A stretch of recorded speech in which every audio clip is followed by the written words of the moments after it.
ప్రాణాపానాలు సమకృత్వాన్ని అడిగారు అనేటప్పటికి ఎక్కినవాడు అని అది it should be known from the Guru personally అన్నాడు.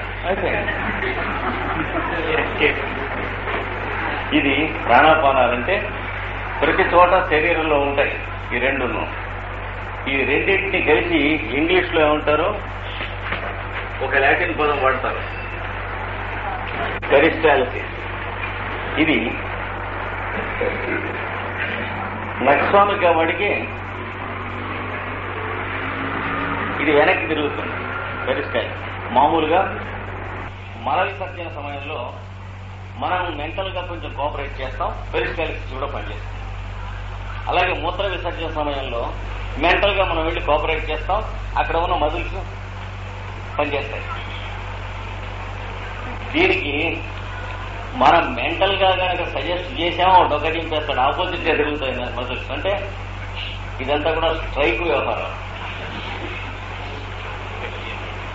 యాంటీ పెరిస్టాలిసిస్ అని ఒక ఫెనామినా జరుగుతుంది.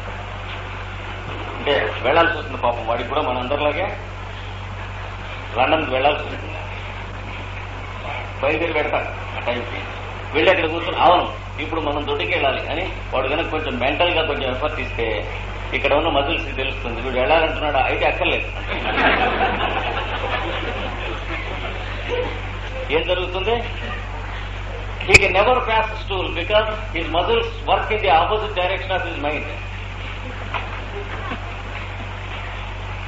ఎంతసేపు అలా కూతురు చివరికి బయటకు వచ్చేస్తాడు. మైండ్ ఇంకో దాని మీకు వెళ్ళేది, మళ్ళీ మజిల్స్ రెడీగా వెళ్ళాల్సి వస్తుంది. మళ్ళా వెళ్ళాలి కదా వీడు అనుకున్నాడో అక్కర్లేదన్నాడు. అలాగే యూరినేషన్ కూడా పాపం వెళ్లాల్సి వస్తుంది. అక్కడికి వెళ్ళి అవును మనం యూరినేషన్కి వెళ్ళాలి అని వీడు అనుకుంటే వెళ్ళాలిగా గాడిద కొడక. వీడు ప్రపోజ్ చేస్తే అది ఆపోజిట్ గా వస్తుంది.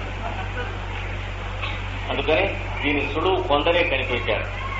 ప్రతి వాళ్ళు సుడువులు కనిపెట్టిన వాళ్ళు కొందరే ఉంటారు. వాడు ఏం చేస్తాడు, న్యూస్ పేపర్ తీసుకెళ్తాడు.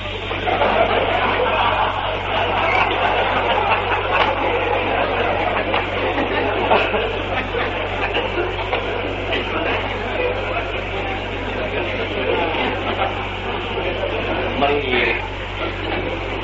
ఇక్కడ వీడు మాట వింటం లేదు. ఒరే కొంచెం మల విసర్జన చెయ్యగలరా అంటే నువ్వు చేయమన్నావు కానీ అక్కర్లేదు అంటున్నాడు. అందుకని వీడు ఏం చేస్తాడు, ఆ పేపర్లో ఇలాంటి పరిస్థితులు బయట ప్రపంచంలో చదువుతూ ఉంటాడు. హైదరాబాద్ లో ఇట్లా జరిగింది, హర్యానాలో ఇట్లా జరిగింది, వెస్ట్ బెంగాల్లో ఇలాంటివే. కానీ బుర్ర ఎక్కడికి వెళ్ళింది, అక్కడికి వెళ్ళింది. వీడు యాబ్సెంట్ కాదు, వీడు లేకుండా చూసి ఆ మజిల్స్ నరుగుతూనూ శుభ్రంగా మోషన్ అయిపోతుంది. అంటే వీడు మైండ్ కనుక అదర్వైజ్ ఎంగేజ్ అయితే మోషన్ అయినా సరే యూరినేషన్ అయినా సరే శుభ్రంగా ఫ్రీగా అయిపోతుంది. మైండ్ అక్కడ వచ్చి ఎంగేజ్ అయ్యి వీడు కావాలని కోరుతున్నట్టు తెలిసిందో బంద్ చేసింది. అంటే muscles nerves they work in the opposite direction of what is being proposed by the mind. ఇది యాంటీ పెరిస్టాల్సిస్. అలాగే పాపం వికార పెట్టి ఒక్కోడు వాంతి వస్తూ ఉంటుంది. తెగదిని భోజనం నేను రాత్రి చేసినటువంటి పొలిటికల్ డిన్నర్కి తెల్లవారులో లోపల రా కోడిపిల్ల అరుస్తూ ఉంటుంది. అలా గొర్రె మేకం శుభం ఇవన్నీ అరుస్తూ ఉంటాను. పొద్దున్నే లేచి వాంతి వికారం ఎదురు కొడుతూ ఉంటాయి. కొడుతుంటే పోనీ తక్కువంటి శుభ్రంగా ఉంటుంది అని వీడు అంటే అది అయితే చెట్టు కొడుతుంది. ఇందాక నుంచి లోపల నుంచి బయటకు కొడుతుంది. వీడు దోకడం మొదలెడితే పైనుంచి కిందికి కొట్టి గుండెకి ఎక్కతల్ని ప్రాణం పోయినంత పని అవుతుంది. ఈ కారణం చేతనే మీరు చూడండి, వామిటింగ్ కొందరికి ఎంత ఈజీయో కొందరికి అంత ప్రమాదం. 2 types ఆఫ్ పీపుల్ ఉన్నారు. ఒక్కోడికి వామిటింగ్ అసలు ప్రాబ్లమే కాదు, చాలా ఈజీ. ఏదైనా తేడా వస్తే అట్లా ఉమ్మేసినట్టు వెళ్ళేస్తాడు. ఒక్కోడికి వామిటింగ్ అంటే డెలివరీ అంత పని, లేదా పునర్జన్మంత పని. అంటే వాడు ఉన్నాడో లేదో ఫిజికల్ గా చేతుల మీద తీసుకు లోపలికి తీసుకురావాలి. అంతే తలకాయ ఓడగొట్టుకుని ఇలాంటివన్నీ. అలాంటి ఫెయిల్ కేసులు చూసే గబాలను ఎవరు ప్రతివాడికి వాంతి పడుతుంటే బుర్ర పట్టుకుంటారు. ఈ యాంటీపెరిస్టాలిసిస్ లక్షణం. ఇది it is a typical symptom of నక్సామిక. రెండవ డ్రగ్ లేదు, గుర్తుంచుకోండి. ఈ సింటమ్ ఉంటే నక్సామిక. 5-6 ఉన్నాయి, అందులో సెలెక్ట్ చేయాలి అనేది ఏం లేదు, ఇదొక్కటే. ఇది ఇప్పుడు చెప్పిన కేసుల్లో పనికి రావడం కాకుండా ప్రాణరక్షణం చేసేటువంటి ఒకనొక స్థితి ఉన్నది. అక్కడ మనకు కనుక ఏమన్నా బుర్ర ఉండి పని చేసినట్లయితే ప్రెజెంట్ ఆఫ్ మైండ్, అంటే మన దగ్గర భగవంతుడు ఇచ్చినటువంటి డాక్టర్ అనేటువంటి ఫ్యాకల్టీ 1 మిల్లీమీటర్ మన దగ్గర ఉన్నట్లయితే లైఫ్ సేవ్ అవుతుంది. ఏమిటి? డెలివరీ టైంలో పాపం లేడీస్ పెయిన్స్ పడుతూ ఉంటారు. వీళ్ళు కోఆపరేట్ చేయడానికి ట్రై చేస్తే ఫీటస్ ఆపోజిట్ గా వస్తూ ఉంటుంది. యాంటీ పెరిస్టాలిసిస్ అది ఫీటస్. పిండము ఎదురు తిరగటం కాదు, ఎదురు వచ్చుగా. అంటే వీళ్ళు కోఆపరేట్ చేసిన కొద్దీ అదే ఆపోజిట్ డైరెక్షన్ లో మజిల్స్ పనిచేస్తూ ఉంటాయి. Delivery is not at all possible. అంటే 200 నక్సామిక ఒకే ఒక్క డోసు వేయండి. 2 నిమిషంలో 3 నిమిషంలో సుఖప్రసవం అవుతుంది. It will be like magic or miracle. ఇది వైద్యం కాదు, మిరకిలేమో అని అనుమానం. కనుక the greatest use and most secret use అక్కడ దీన్ని. ఇవి కక్కుంటారు, వాంతులు, ఇదేం పర్లేదు, 2 మూటలు కక్కున్నా బాగానే ఉంటుంది. నిజమైన పైస్ యూసేజ్ ఎక్కడ ఉన్నది? నక్సామిక చేతనైన వాడు డెలివరీలో యూజ్ చేయగలరు. డెలివరీకి బాధపడుతున్నారు కాబట్టి పల్స్ పిల్లలు వేయండి. ఇట్లా బోతు కట్టుకున్న మందులు వేయకుండా జాగ్రత్తగా చూసుకోవాలి. ఆ డెలివరీకి ఎందుకు కష్టపడుతున్నారో ఇది కారణం కనిపెట్టాలి. కొందరికి పెయిన్స్ ని ఫేస్ చేయలేక భయంతో డెలివరీ ఆపు చేసుకుంటూ ఉంటారు. కొందరికి వీళ్ళు కోఆపరేట్ చేస్తే అది ఎదురొస్తూ ఉంటుంది. 2-3 రకాలుగా ఉంటాయి. కోఆపరేట్ చేస్తే ఎదురొచ్చే కేసు కనుక గ్రహించాడంటే, నక్సామిక వేశాడంటే 3వ నిమిషంలో సుఖప్రసవం ఈజీగా డెలివరీ అయిపోతుంది. ఏ బిడ్డకి కానీ తల్లికి కానీ ఏ చికాకు లేదు. కనుక నక్సామికలో ప్రత్యేకంగా మనం గుర్తుంచుకోవాల్సిన పాయింట్స్ లో ఒకటి. తర్వాత తెల్లవారుజామున 3:30 ఆ ప్రాంతం దగ్గర నుంచి మెడుపు వచ్చి నేను చెప్పాను చూడండి, 5:30 ఆ ప్రాంతం దాకా ఏవేవో భవిష్యత్తును కూర్చినవి, భూతాన్ని కూర్చినవి, వర్తమానాన్ని కూర్చినవి ఇవన్నీ బుర్రలో గిరిగిరా తిరిగిపోయి మళ్లీ 6:30 ఆ ప్రాంతానికి అలసటొచ్చి అలా పడి వాళ్ళు నిద్రైపోయి పొద్దెక్కిన దాకా మెడుకోరాక, పొద్దెక్కిన గతర కూడా లేచేటప్పటికి అలసట పడిపోయి మొహం నిద్రపోయినట్టు కాకుండా ఏడుస్తున్నట్టుగా. ఇది నక్సామిక లక్షణాల్లో ఇది కూడా అవుతుంది. సరే విశేషం రాసుకోక్కర్లేదు, మీకు ఎలా గుర్తుంటాయో చూస్తాను. ఇవన్నీ వినేసేయండి, వంట పట్టించుకోండి, చెప్తాను. ఇంకా దీనికి కావాల్సినవి సాయంకాలం అయ్యేటప్పటికి వాడిని గమనిస్తూ ఉంటే మీకు సాయంత్రం ఆఫీస్ నుంచి ఇంటికి వచ్చే టైం ఉంటుంది చూడండి, ఆ టైం అయ్యేటప్పటికి నీరసంగా ఉంటుంది. నీరసం వీడికి ఉంటుంది, లేకపోవడం వాడికి ఉంటుంది. జాగ్రత్తగా ఉండాలి. కావాలని కంక్లూషన్స్ రాకూడదు. ఎందుకని లేకపోవడం వాడికి ఎందుకు ఉంటుంది? వాడికి అన్ని బాధలను 4 to 8 PM అగ్రవేషన్ అన్నారు. సాయంత్రం 4 గంటల నుంచి రాత్రి 8 గంటల వరకు వాడికి బాధలు ఉద్రేకించును గనక వాడికి ఉంటుంది.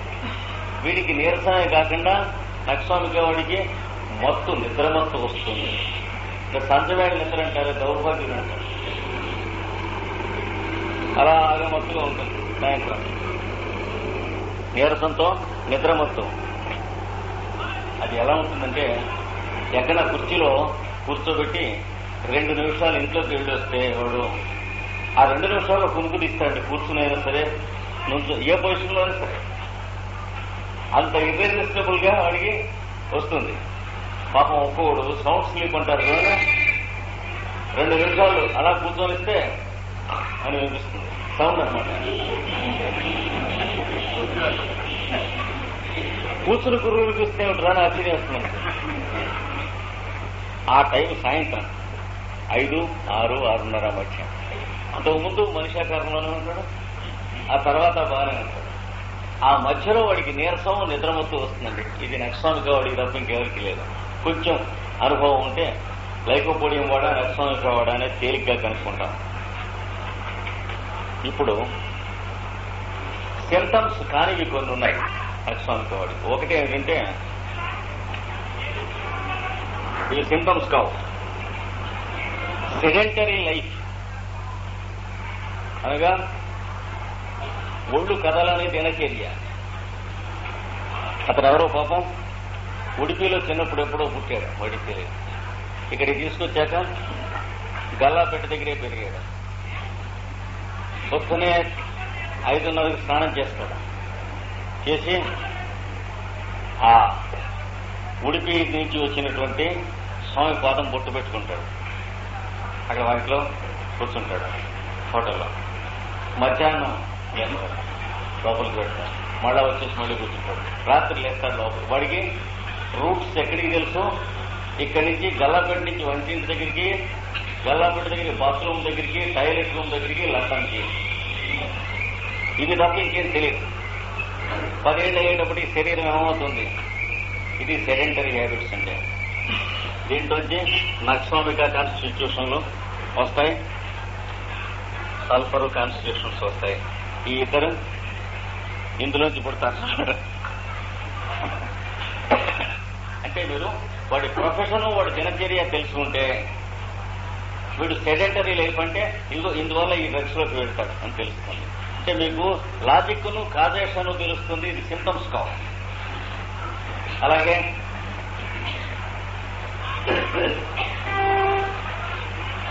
ల్యాబొరేటరీలోకి బయటికి రాలేదు 7 సంవత్సరాల స్టూడెంట్. అక్కడే స్నానం, అక్కడే రీసెర్చ్, అక్కడే మైక్రోస్కోపు, అక్కడే టెలిస్కోపు, అక్కడే సెక్షన్స్ తీయటం, అక్కడే డయాగ్రామ్స్. బయటికి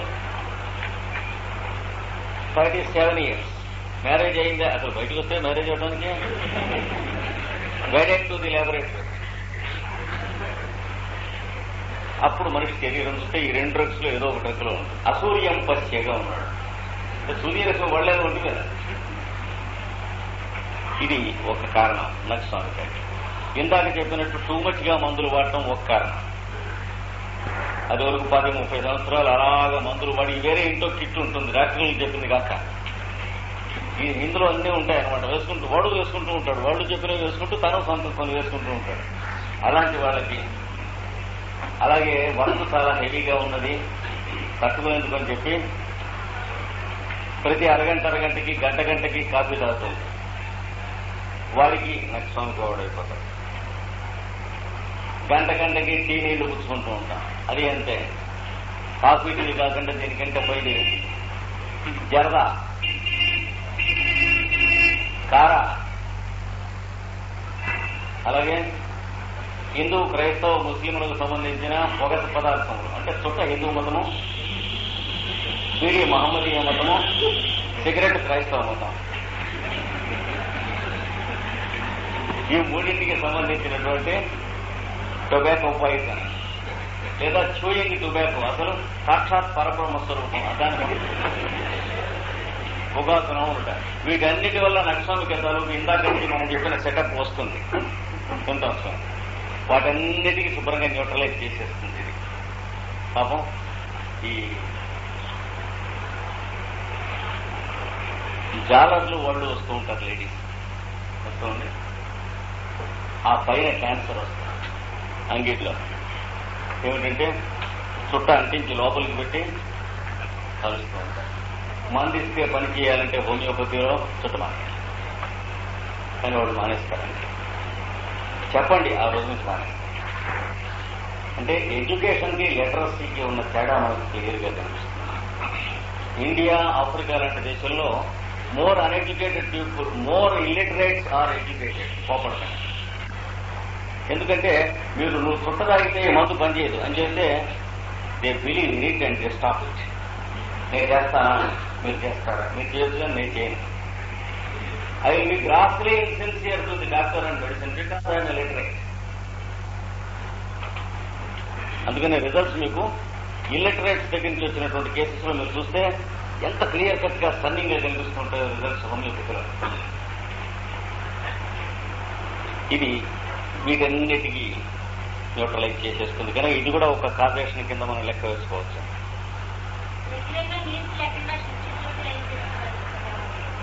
అది సామాన్యంగా నక్సోమికా కిందికి రారు, కాక్యులస్ ఇండికస్ కిందికి వస్తారు ఎక్కువ మంది. ముఖ్యంగా వీటిలలోనే మెంటల్ స్ట్రెయిన్ పడేటువంటి వాళ్ళు అని చెప్పవచ్చు. అది వాళ్ళు ఎక్కువ మంది కాకుల సిండికేట్స్ లోకి వెళ్తారు. ఇది నైట్ డ్యూటీస్, షిఫ్ట్ డ్యూటీస్, వీటి వల్ల రొటీన్ డిస్టర్బ్ మామూలుగా అవుతున్నటువంటి వాళ్ళంతా కూడా కాక్యులర్ సిండికేట్స్ అనేటువంటి డ్రగ్ లో చాలా 150 మంది దాంట్లోకి వస్తారు. తన శక్తికి మించినటువంటి మెంటల్ స్ట్రెయిన్ పడి ఏది డొమెస్టిక్ కండిషన్స్ వల్ల కానీ ఎకనామిక్ కండిషన్స్ వల్ల కానీ అలాగా 10-15 సంవత్సరాలు అంటే పొద్దున్న సాయంత్రం దాకా అలాగా కాలేజీని తర్వాత ట్యూషన్స్ ఇవన్నీ చెప్పి ఎవరికైనా నోట్స్ రాసి తర్వాత పబ్లిషర్స్ కి ఇచ్చి ఇవన్నీ చేస్తూ ఉంటే 10-15 ఏళ్ళు అయ్యేటప్పటికి ఏ డ్రగ్స్ కిందకి వెళ్తారంటే నక్సోమికల్ కిందికి తప్పకుండా 150 మంది పెడతారు. లైకోపోడియం మీదకి కొందరు ఎడతారు, సల్ఫర్ మీదకి కొందరు ఎడతారు, ఆర్జెంటినం నైట్రికం మీదకి కొందరు ఎడతారు. వీటిలలో నక్సోమికా చాలా ప్రధానంగా మనం గుర్తుంచుకోవాల్సిందే. ఈ ఫీచర్స్ చూసుకుని ఇప్పుడు చెప్పిన వాటిలలో నక్సోమికా వాడటం అనేటువంటిది కాన్స్టిట్యూషనల్ ట్రీట్మెంట్ లేక క్రానిక్ ట్రీట్మెంట్ లో కావాల్సినటువంటి. అక్యూట్ ట్రీట్మెంట్ లో అనేది వేరు. వీడికి నక్సోమికా ఉన్నా కాదా అని చూడకూడదు. అప్పుడు నక్సోమికా సింటమ్స్ ఉంటే టైఫాయిడ్ కానీ ఫీవర్ కానీ ఏదైనా ఎవరికైనా నక్సోమికా వాడాలి. ఇప్పుడు మనం మాట్లాడుకుంది ఎంతసేపు నుంచి ఏమిటి? Chronic constitutional treatment. మిగతా సగం మనం నెక్స్ట్ క్లాస్ లో చెప్పుకుందాం. రేపు ఒక్కరోజును నేను మీ దగ్గర సెలవు తీసుకుంటున్నాను. అంటే బందర్లో మ్యారేజ్కి అటెండ్ అవ్వాల్సి ఉంటుంది కనుక I apply for casual leave. ఎల్లుండి మనకు శనివారం కనుక క్లాస్ ఉండదు. ఆ పై రోజున సండే మన క్లాస్ టైంకి నేను ఇక్కడ రెడీగా క్లాస్ తీసుకుంటాను. Next class will be on Sunday. Constitution ఎలా ఉంటుందో నక్స్వామి గారు ప్రతి డ్రగ్ కూడాను అది వేయాలంటే ప్రత్యేకంగా కొన్ని లక్షణాలు ఉండాలి. ఆ లక్షణాలు ఏమిటో సంగ్రహంగా చెప్పుకున్నాం. వాటిలోనే కొంచెం ఎలాబొరేట్ గా విడదీసి వేరే వేరే హెడ్డింగ్స్ కింద చెప్పుకుంటాం. ఎలాగో ఏ దృష్టితో కెంట్ మెటీరియల్ మళ్ళీ మనం రీఅరేంజ్ చేసుకుని చదువుకోవాలో అది ఇవాళ చెప్పుకున్నాం. ప్రతి డ్రగ్ కూడా ఇలాగే కెంట్ మెటీరియల్ తీసుకుని మనం స్టడీ చేస్తున్నప్పుడు ఈ రకమైన నోట్స్ రాసుకోవాలి. ఇక్కడ కొన్ని ఎగ్జాంపుల్స్ మనం డ్రగ్స్ చెప్పుకుంటాం ఈ 2 months లో. ఇదే మోస్తరుగా మిగిలిన కెంట్ ఇచ్చినటువంటి పాలిక్రస్ట్స్ అని చెప్పబడేటువంటి డ్రగ్స్ అన్ని కూడా సర్వసాధారణంగా వాడబడేటువంటి డ్రగ్స్. మీరు సొంతంగా ఈ ఎగ్జాంపుల్ ప్రకారం రీఅరేంజ్ చేసి రాసుకుని చూసినట్లయితే ఆ డ్రగ్ యొక్క స్వరూపం ప్రాక్టికల్ గా ఎట్లా వాడాలో తెలుస్తుంది. అంటే ఏ డ్రగ్ అయినా అర్థం చేసుకునేటప్పుడు సింటమ్స్ 2 రకాలుగా ఉంటాయని చెప్పి మనకి హ్యానిమన్ గారు, కాన్స్టెంటైన్ హెరింగ్, కెంట్ వీళ్ళంతా గట్టిగా చెప్పారు. సింటమ్స్ 2 రకాలు. కామన్ సింటమ్స్ ఒకటి, డిస్టింగ్విషింగ్ సింటమ్స్ 1, 2 అనగా మానవ లక్షణములు, మనం ఎరుగున్న వ్యక్తి యొక్క లక్షణములు అని తేడా ఎలా అయితే ఉంటుందో మానవ లక్షణాలు అందరికీ సమానమే. 2 కాళ్ళు ఉంటాయి, 2 చేతులు ఉంటాయి, 2 కళ్ళు, ఒక తలకాయ, ఇట్లాంటివి. ఇలాగ కామన్ సింటమ్స్ తలకాయ నొప్పి, పంటి నొప్పి మొదలైనవన్నీ మనం చెప్పుకున్నాం. అది కాక డిస్టింగ్విషింగ్ సింటమ్స్ అని ప్రత్యేకంగా ఉంటాయి. దాని దృష్ట్యా మాత్రమే డ్రగ్స్ మనం చదువుకుంటే ఉపయోగం, లేకపోతే ఏ విధమైన ఉపయోగం లేదు. డిస్టింగ్విషింగ్ సింటమ్స్ అనేటువంటి వాటికి ప్రత్యేకతను తెలియజేయటువంటి వేదనలు. అంటే you should be able to select the drug only with the help of the distinguished symptoms. How if you see a patient suffering, you will have the total picture of all the sufferings he is having. But you should be able to filter out the sufferings that are making a peculiarity of his own case. దీన్ని ఏమంటారంటే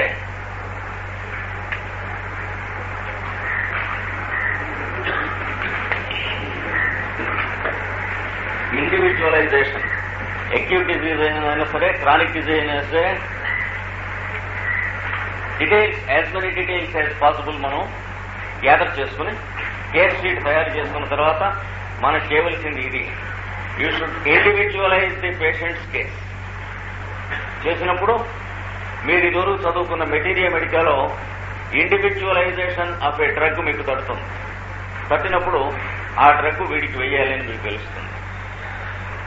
కనుక ఎన్ని symptoms patients లో sufferings మొదలైనటువంటి ఉన్నా మీరు అన్నింటినీ consideration లోకి తీసుకుంటూనే దేన్ని వదలకుండా వీటిలలో డిస్టింగ్విషింగ్ సింటమ్స్ ని వడపోత పెట్టుకుంటాం అనేది ఇన్స్టింక్టివ్ గా క్రమంగా అలవాటు అవ్వాలి. మొదట కాగితం మీద చేస్తూ ఉంటే తర్వాత ఇన్స్టింక్టివ్ గా అలవాటు అవుతుంది. ఇన్స్టింక్టివ్ గా అలవాటు అయిన తర్వాత కాగితం మీద చేస్తూ ఉంటాం మానేకుండా ఉంటే వచ్చినటువంటి పవర్ ఆఫ్ ఇండివిజువలైజేషన్ పోకుండా ఉండటమే కాక పెరుగుతుంది. అలా కాకుండా మనకి ఇండివిజువలైజేషన్ లో మాస్టరీ వస్తుంది కొన్నాళ్ళు వెళ్ళేటప్పుడు. మాస్టరీ వచ్చిన తర్వాత పేపర్ మీద చేయకుండా ఓరల్ గా చేయటం మొదలెడితే మళ్ళీ మిస్టరీ వస్తుంది. అందుకనే the morality of homeopathy depends upon your case taking and not administering A medicine without case taking at random. మళ్ళీ కూడా చెప్పాను. ఇప్పుడు ఆ ఇండివిజువలైజేషన్ కి మనకు వచ్చేటువంటి డ్రగ్స్ అంటే ప్రత్యేక వేదనలు, ఒక ఔషధం యొక్క ప్రత్యేకతను తెలుసుకున్నట్టు వేదనలు, లేక ఒక రోగి అందరి ప్రత్యేకతను తెలియజేయనట్టు వేదనలు. ఈ రెండు మనకు కావాలి. రెండు ఒకటే. పేషెంట్ లో చూస్తే వాటిలోనే ది సింటమ్స్ అది పేషెంట్ అంటాం. మనం మెటీరియా మెడికా చదువుకుంటున్నప్పుడు the symptoms found in the materia medica అంటాం. మీరు మెటీరియా మెడికా చదువుతున్నప్పుడు అలాగే చదవటం నేర్చుకోవాలి, పేషెంట్ చదువుతూ ఉన్నప్పుడు అలాగే చదవటం నేర్చుకోవాలి. ఇప్పుడు నక్స్వామిక మీద అప్లై చేసి మనం మొన్న చెప్పుకున్నటువంటి ప్రణాళిక ఎలా అయితే రీఅరేంజ్ చేసుకుని మీరు రాసుకోవాలనో, నంబర్ 1 ఏమిటన్నాం, క్లినికల్ అండ్ ప్యాథలాజికల్ సింటమ్స్ అన్నాం. నంబర్ 2 ఏమిటన్నాం, constitutional symptoms of the drug. ఇవన్నీ డ్రగ్స్ కి ఉండవు. కొన్ని షార్ట్ యాక్టింగ్ రెమెడీస్ ఉంటాయి. ఆ రెమెడీస్ కి కాన్స్టిట్యూషన్స్ అంటూ ఉండవు. ఉదాహరణకి ఎకనైట్ కాన్స్టిట్యూషన్ అని ఎవరు ఉండరు. ప్రాణం మీదకి వచ్చినప్పుడు ఎకనైట్ లక్షణాలు ఉంటాయి. అలాగే బెరడోనా కాన్స్టిట్యూషన్ అని ఎవరు ఉండరు. అలాగే క్యామోమిల్లా కాన్స్టిట్యూషన్ అని ఎవరు ఉండరు. అంటే short acting remedies, sudden and violent acting remedies, వీటికి కాన్స్టిట్యూషనల్ సింటమ్స్ ఉండవు. వేటికి ఉంటాయి, సఫిషియెంట్లీ డీప్ యాక్టింగ్ రెమెడీస్ వాటికి ఉంటాయి. అంటే moderately deep acting, deeper acting, deepest acting, వీటన్నిటికీ కూడా కాన్స్టిట్యూషనల్ సింటమ్స్ ఉంటాయి. ఇప్పుడు మనం చెప్పుకుంటూ ఉండగా అన్నిటికీ కాన్స్టిట్యూషనల్ సింటమ్స్ హెడ్డింగ్ పెట్టి హరి ఓం అని చెప్పుకోవాల్సిన అవసరం లేదు. కొన్నిటికి మనం చెప్పి వదిలేస్తాం. చెప్పి వదిలేసామంటే ఈ డ్రగ్స్ తాలూ కాన్స్టిట్యూషన్ వాళ్ళు అంటూ ఉండరని తెలుసుకోవాలి. నక్స్వామికకి ఉంటారు. ఏం చేత it is sufficiently and moderately deep acting remedy. అది బాగా డీపర్ యాక్టింగ్ కాకపోయినా, యాంటీమయాజ్మిక్ డ్రగ్ కాకపోయినా, అది ఎన్నడూ నక్స్వామిక యాంటీమయాజ్మిక్ డ్రగ్ మాత్రం కాదు. ఆ ఆశలు పెట్టుకోవద్దు. ఏదైనా దీర్ఘరోగ విపాకం ఉన్నటువంటి వాడికి సంపూర్ణమైనటువంటి రోగ నివారణ నక్స్వామిక ఇస్తుందని ఆశ పడరాదు ఎన్నడూ కూడాను. Will be disappointed. All the symptoms will రికర్ again after 1 year or 2 years when we think that we have cured the patient. అంచేత నక్స్వామికతో ట్రీట్మెంట్ క్యూర్ అయిపోయిన తర్వాత నక్స్వామికతో పొట్టుకుదిరినటువంటి డీపర్ యాక్టింగ్ యాంటీమయాజ్మిక్ రెమెడీస్ ఉన్నాయి. దాంట్లో ఏ రెమెడీ వీడికి సూట్ అవుతుందో దాంతో పర్మనెంట్ ట్రీట్మెంట్ 1-2 డోసులు 6 మాసాల దూరంలో వాడికి వేయాలి. వేస్తే ఇంకా మళ్ళీ రికరెన్స్ అనేది ఉండదు. కానీ మనం చెప్తున్నంత తేలిగ్గా జరగదు. నక్స్వామిక కాన్స్టిట్యూషనల్ గా ఉన్నటువంటి patient nux vomica constitution treatment focus కిందికి రావడానికి ఒక్కొక్కప్పుడు 4-5 మాసాలు 4-5 సంవత్సరాలు కూడా పట్టచ్చు. చాలా కాంప్లికేటెడ్ కేసు, అడ్వాన్స్డ్ కేసు కనుక అయినట్లయితే అప్పుడు దాని డ్రగ్ పెర్వ్యూ కిందకి వచ్చినప్పుడు అప్పుడు నిజమైన ట్రీట్మెంట్ స్టార్ట్ అవుతుంది. ఈ లోపల ఏం జరుగుతుంది, you should know the art of bringing the patient in to the focus of his required drug. అంటే దాదాపు మీరు మొదట 6 నెలల్లో 1 ఏడాదో దీర్ఘ వ్యాధుల్లో చేసేటువంటి ట్రీట్మెంట్ ఏది కూడా వాడికి కావాల్సిన ట్రీట్మెంట్ ఉండదు. కొన్ని కేసుల్లో 2 ఏళ్ళు 3 ఏళ్ళు కూడా. ఎందుకని మీకు అడ్వాన్స్డ్ క్లాసుల్లో చెప్పుకుంటాం ఆ విషయం. బాగా కనుక ముదిరిపోయినటువంటి జబ్బు సఫిషియెంట్లీ అడ్వాన్స్డ్ అయితే వాడికి పూర్తిగా ఇండికేటెడ్ రెమెడీ కనుక వేస్తే మనం వేసినటువంటి మందు వల్ల వాడు చనిపోతాడు. జాగ్రత్తగా ఉండాలి. అంటే టిష్యూ చేంజెస్ అని వస్తాయి. మొన్న చెప్పుకున్నాం. జబ్బులు ముందు మెంటల్ గా ఎంటర్ అవుతాయి, బిహేవియర్ లో ఉంటాయి. తర్వాత వైటల్ ఫంక్షన్స్ అంటే తలనొప్పి, కడుపు నొప్పి మొదలైనటువంటి రూపంగా ఉంటాయి. తర్వాత టిష్యూస్ ని ఎఫెక్ట్ ఇవ్వడం మొదలు పెడతాయి. అనగా పొట్టలో గాని, గుండెల్లో గాని, ఊపిరితిత్తుల్లో గాని, ఈ నొప్పులు పుడుతున్న చోట్లలో ఉన్నటువంటి ధాతువులలో ఉన్నటువంటి బయోకెమిస్ట్రీ యొక్క కాంపోజిషన్ క్రమంగా డిసీజ్డ్ గా మారటం మొదలు పెడుతుంది. అప్పటికి కూడా క్యూరబులే అవుతాయి. కానీ very painfully curable and it takes a very very long time after the disease enters in to the tissues. కానీ క్యూరబుల్ ఈ 3వ స్టేజ్లో కూడా. 4వ స్టేజ్లో టిష్యూ చేంజెస్ వచ్చేసేసి ఉంటాయి. అంటే లంగ్ టిష్యూ పాడైపోయి ఉండటమో, లివర్ టిష్యూ పాడైపోయి ఉండటమో, స్టమక్ అబ్డామినల్ గా ఒక అల్సరేషన్ రావటమో, శరీరంలో ఒకనొక ధాతువులో క్యాన్సరస్ టిష్యూ ఫార్మ్ అవటమో ఇలాంటివి వస్తాయి. వచ్చినప్పుడు మీరు చేయగలిగినటువంటిది వాడికల్లా ఉపశమనం మాత్రమే. వాడు 10 ఏళ్లు బతికినా 25 ఏళ్లు బతికినా మీరు చేసే ట్రీట్మెంట్ లో క్యూర్ అనేటువంటిది సైంటిఫిక్ సెన్స్ లో ఉండదు వాడికి. కనుక ఎప్పుడు క్యూర్ మొదటి 3 స్టేజెస్ లోనే, 4th స్టేజ్ లో క్యూర్ లేదు. అప్పుడు కనుక మీరు సెలెక్ట్ చేసి కాన్స్టిట్యూషనల్ రెమెడీ వేస్తే మనం వేసినందువల్ల టప్పున ఎగిరి చచ్చిపోతారు. ఈ బార్డర్ ల్యాండ్స్ లో ఉన్న వాళ్ళు ఉంటారు చూడండి, అంటే సెమీ క్యూరబుల్, లేకపోతే డిఫికల్ట్లీ క్యూరబుల్, పార్షియల్లీ క్యూరబుల్. ఇందులో సర్జికల్ ఆపరేషన్ తో బాడీలో పార్ట్స్ ట్యాంపర్ చేయబడినటువంటి వాళ్ళు, remember that they are never curable in its true sense. You can just give them పాలియేషన్.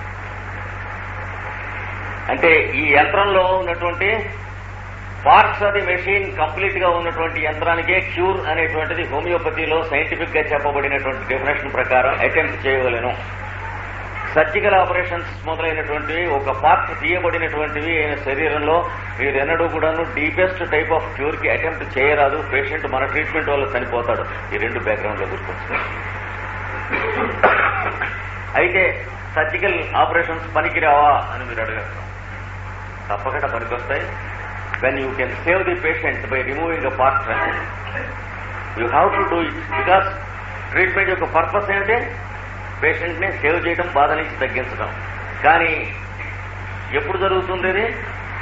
Treatment చాలా డిలేడ్ గా అయిపోయినప్పుడు, చాలా నెగ్లెక్టెడ్ గా అయిపోయినప్పుడు నిజమైనటువంటి అవసరం వస్తుంది సర్జికల్ ఆపరేషన్. కానీ మనం మామూలుగా చూస్తున్నటువంటి కేసుల్లో 100కి 50 కేసులకి సర్జికల్ ఆపరేషన్ అక్కర్లేదు. ఫర్ ఎగ్జాంపుల్, యూటెరైన్ హెమరేజెస్ వస్తాయి, ఓవర్ డిశ్చార్జెస్ వస్తాయి. ఇవి వచ్చినప్పుడు 1 నెల, 2 నెలలో, 3 నెలల్లో చూసే డాక్టరు ఇది క్యాన్సర్ కాకుండా ఉండగలందులకు గాను నీకు యూటెరస్ రిమూవ్ చేయించుకోవాల్సింది అని చెబుతారు. ఇట్లాంటివి మాత్రం మోస్ట్ అన్సైంటిఫిక్, చాలా ఈడియస్. దాని ఆఫ్టర్ ఎఫెక్ట్స్ చాలా ఉంటాయి. వాళ్ళకి శరీరంలో తర్వాత వచ్చే వ్యాధులను ఏ ఔషధములు నయం చేయలేవు. Because they are really curable. And when properly tackled in homeopathy, they will be definitely cured within the first 3 or 4 or 5 or 6 months. తర్వాత అక్యూట్ కండిషన్ లో కూడా భయంకరమైన స్థితిలో హెమరేజెస్ అవి పెడుతున్నప్పుడు కూడా వెంటనే విత్ ఇన్ మినిట్స్ కానీ అవర్స్ కానీ మీరు కంట్రోల్ చేయడానికి మోస్ట్ సక్సెస్ఫుల్ మెథడ్స్ మనకి అప్పుడు ఉన్నటువంటి సిమిలర్ డ్రగ్ మీరు సెలెక్ట్ చేసి ఇస్తే వాళ్ళకి క్యూర్ అవుతుంది.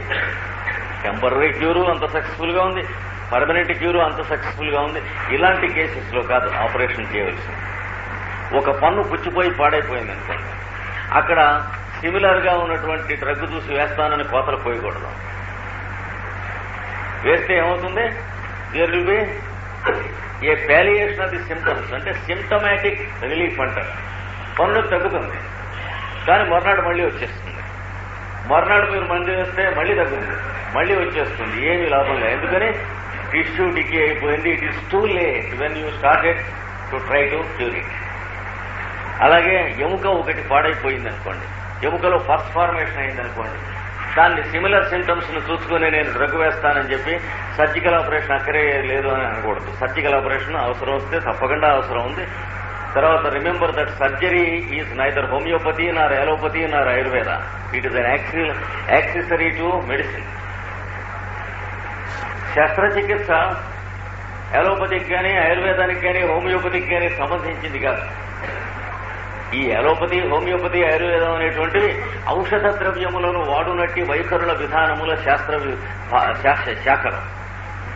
మందు మీరు ఎలా వాడాలి అన్న దాంట్లో తేడా తప్ప అలోపతి హోమియోపతి అన్నది కట్టుకట్టడం హోమియోపతిలో కడతాం, లేదా కట్టుకట్టడం అలోపతిలో పడతాం, ఇలా ఉండదు. ఇవన్నీ మనం మైండ్లో పెట్టుకోవాలి. ఇప్పుడు నక్సోమికలో కాన్స్టిట్యూషనల్ సింప్టమ్స్ దగ్గరికి వస్తే వాడి కాన్స్టిట్యూషన్ ఎలా ఉంటుంది అంటే చెప్పాం, lean, tall and bent forward, అది కాన్స్టిట్యూషన్ లక్షణం. చాలా సన్నగా, బక్కపలసగా, ఎముకలు తేలి, ఎదురు చెప్పుకున్నాం, మళ్ళీ రాసుకోకండి, మళ్ళా ఊరికే వివిధగా చెప్పుకున్నాం. ముందు నాకు కొద్దిగా వంగి ఉంటాడు అని చెప్పుకున్నాం. ఇంకా he is over careful about his environment, ఇది కాన్స్టిట్యూషనల్ సింటమ్స్ లో ఒకటి. అతని పరిసరములను గూర్చి అతడు ఎప్పుడునూ అతి జాగరూకత పడుతుండును, అన్ని విషయములు గుర్తించుతుండును, ఇది constitution. Lakshmika constitution. Is always cautious of everything about himself and around himself. ఇవన్నమాట. అంటే మెంటల్ సిమ్టమ్సే కాన్స్టిట్యూషనల్ గా మనకు దొరుకుతాయి. అంటే వాడికి గాలి వేస్తుందనుకోండి, గాలి కొంచెం ఎక్కువగా వేస్తూ ఉంటే మీకు